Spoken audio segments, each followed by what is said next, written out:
सखी ये कैसन बारात आइल बा हो। बाराती बा कि भिखमंगा के टोली आइल बा।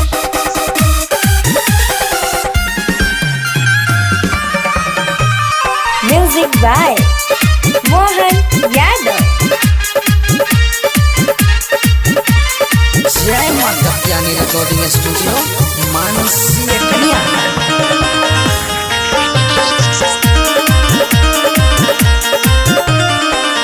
₹50 लाख तिलक हमारा से लेल कहिगे ई भरुआ समधि। ₹50 लाख तिलक हमारा से लेल कहिगे ई भरुआ समधि।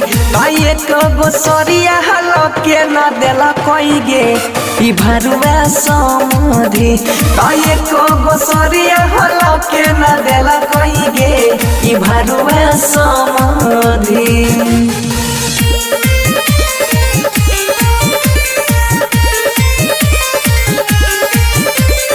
Music by Mohan Yadav.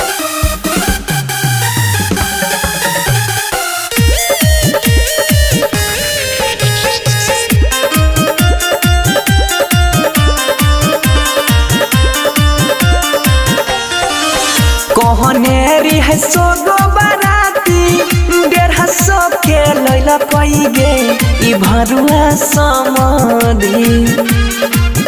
कहनेरी है सोगो बाराती 150 के लैला कहिगे ई भरुआ समधि।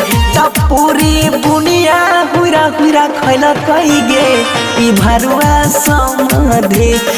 एक गो सरिया के न देला कहिगे ई भरुआ समधि।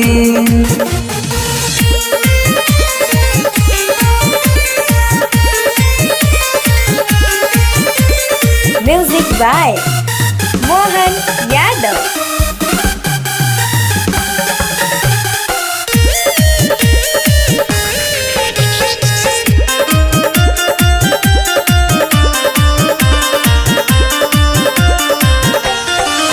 हसी हसी बहलाई खाली आतनियो होना लजबैगे ददी चोदाना समधि।